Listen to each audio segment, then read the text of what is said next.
This is part 2 of the exam review. This is the quadratics review. So we're going to start by doing some factoring. Now usually with this type of factoring we use what I call the box method. You take the first term, 7x squared, and put it in the first box. You take the last term, negative 3, and put it in the last box. Now you take those numbers and multiply them together. So 7 times negative 3 is negative 21. So we need to think about numbers that multiply to be 21, and then pick a pair that can add up to negative 4. So hopefully it's clear to you that that can only be 3 and 7. So I put a 3x and a 7x in these boxes. Now it does not matter which box gets the 3 and which box gets the 7. However, it's vitally important that both of them get x's with them. Next we need to figure out the signs. So we need to figure out what signs do we give that 3 and that 7 so it's a negative 4. Well, to do that we would need a positive 3x and a negative 7x. Our next step then is to move up the column, figure out what they have in common. That would just be an x, and I write that there. Then I move up this column. What do they have in common? Well, just 1. In whatever box you're touching, you keep that sign. So since 1 is touching this negative 7x box, it gets a negative. Now as we come to the left, both of those have a 7x. And both of these have a 3. Now since I'm touching the positive 3x box, I stay positive. So this becomes 7x plus 3 times x minus 1 equals 0. To solve for this, you simply set each piece equal to 0. Subtract 3 from both sides and divide by 7. Over here you just add 1 to both sides and you have our two answers. Okay, here, whenever you're factoring or whenever you have x's of different exponent size, you should set the equation equal to 0. So I'm going to subtract 15x from both sides, give myself 3x squared minus 15x equals 0. Now the first step in all factoring is to see if there's anything all the pieces have in common. I didn't stop to double check that in the previous problem, but it turns out they didn't anyway. So in this problem though they do. Both pieces have a 3 and both pieces have at least one x. So if I pull the 3x out front, that leaves me with x minus 5 equals 0. Well, that's all I had to do to factor, so I can now go to the part where I set both of them equal to 0. Divide both sides by 3 and you just get x equals 0. Add 5 to both sides and you get 5. Okay, for this equation you can use the box method if you want. I don't think it's that necessary for this one though. In this case I would just use the two parentheses. So we put x and x. Now we need things that multiply to be 60 and add up to 11. So let's see, 1 and 60, 2 and 30, 3 and 20, 4 and 15, 5 and 12, 6 and 10. I believe that's all of them. So we need to figure out which pair we can use to make an 11. Okay, well it would appear 4 and 15 is the only way that's going to happen. So I need a 4 and a 15, and to make a positive 11 it's going to need to be a negative 4 and a positive 15. So I set both of those equal to 0 and then solve. And I should get x equals positive 4 and x equals negative 15.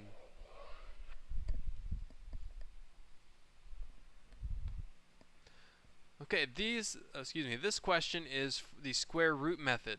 That means just get x by itself. That's all you have to do. So you add 3 to both sides. 4x squared equals 36. Divide both sides by 4. X squared equals 9. And then this is why it's called the square root method. You have to use the square root to get rid of the squared over the x. You get x equals plus or minus 3. Please remember when you take the square root to do plus or minus. Now the square root of 9 is 3, but you have to put plus or minus in front of it. Same process here. To get rid of the squared, we have to take the square root of both sides. So the squared and the square root cancel out on the left side, leaving 3x minus 7. On the right side, we have to do plus or minus 6. Now add 7 to both sides. We get 7 plus or minus the square root of 6, and then divide both sides by 3, giving you your answer, 7 plus the square root of 6 over 3, and 7 minus the square root of 6 over 3. Number 6, x squared equals 3x minus 8. the directions here to solve by the quadratic equation.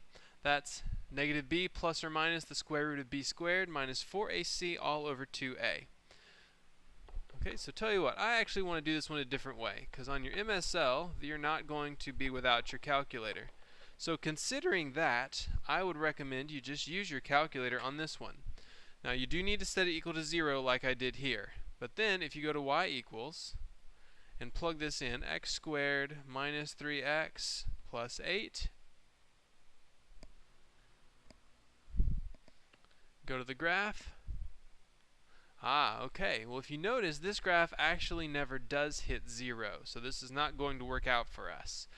If the graph does actually hit the x-axis, then you can just go to second and then calc, and then use this function to find where that happens. However, our answers are going to be imaginary, so the only choice we have is the quadratic equation. So quick reminder, a is the number in front of x, b is the number, a is in front of x squared, b is in front of x, c is the number by itself. So we have a equals 1, b equals negative 3, and c equals 8. So I get negative b plus or minus the square root of b squared minus 4ac all over 2a.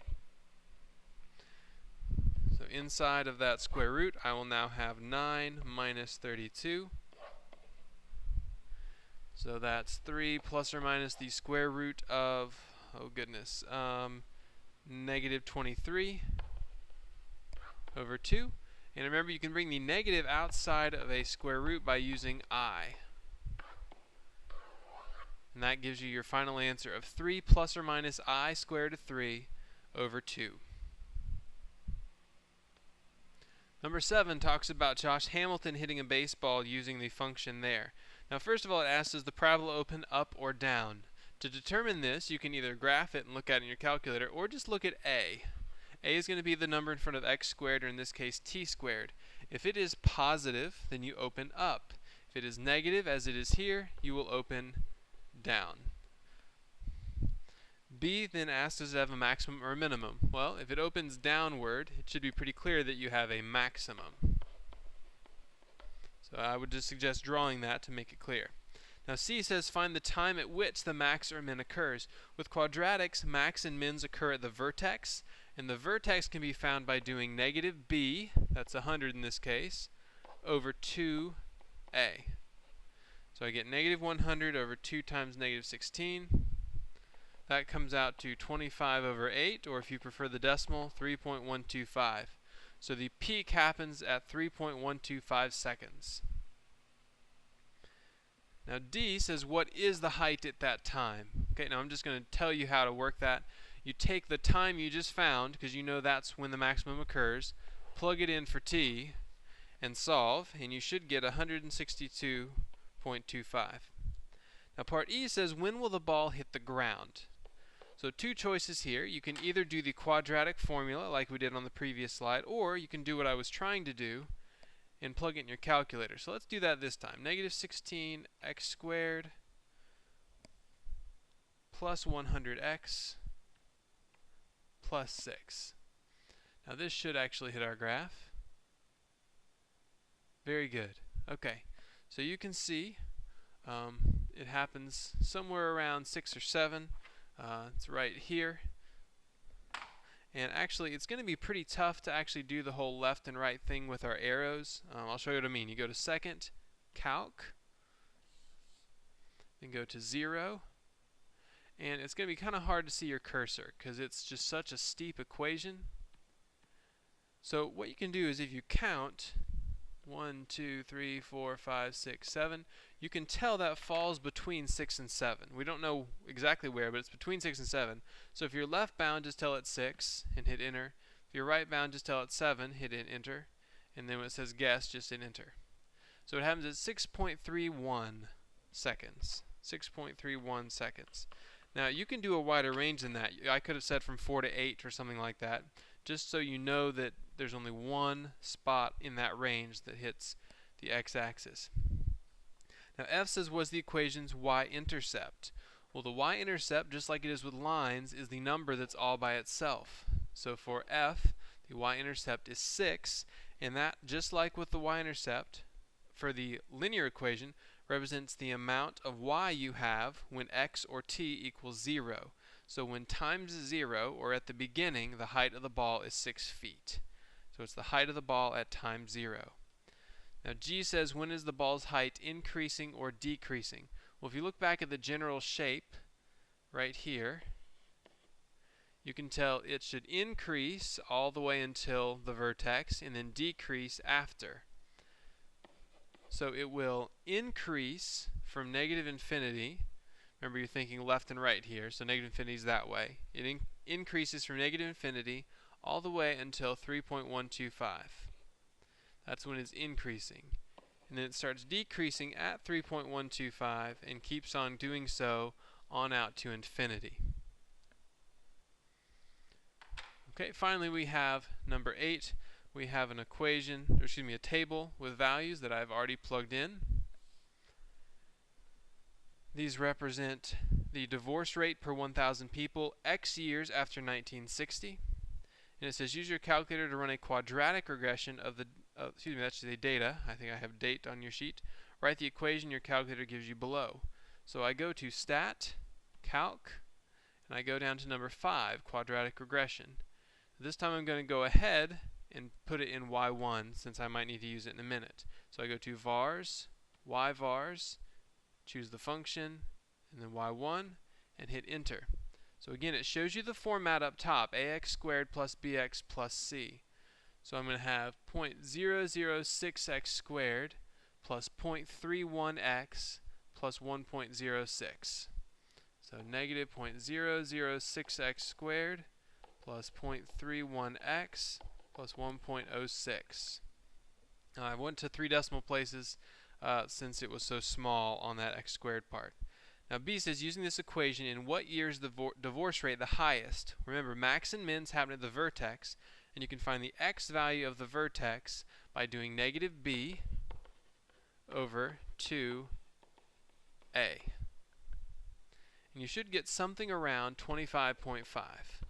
So 25.5 years after 1960, the divorce rate is at the highest. Now to find how high that actually is, you will plug 25.5 in for x, and you should get something along the lines of 4.84. If yours is a little off from mine, that's fine. It's probably just a rounding issue. C says use your equation from part A to predict the divorce rate in the year 2005. So we have to think 2005, that is 45 years after 1960. So this is the benefit of plugging my equation in y1. Since it's plugged in there for me, I can simply use my table, plug in 45, and I have the value of 2.28 or 2.29 if you're rounding.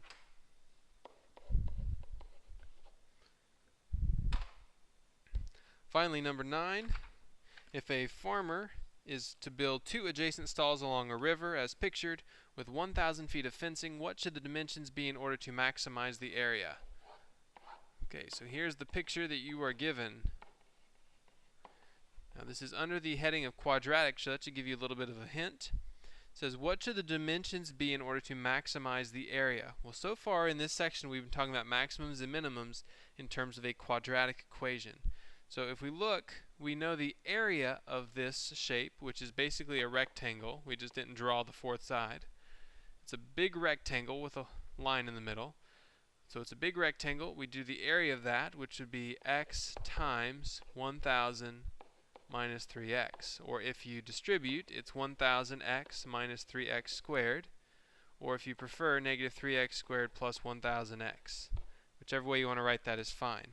But we know maximums occur at negative b over 2a. So that's going to give us 500 over 3.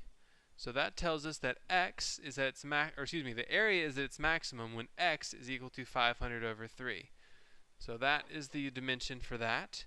If you want to find the other dimension, simply plug in 500 over 3 there, and you will get 500.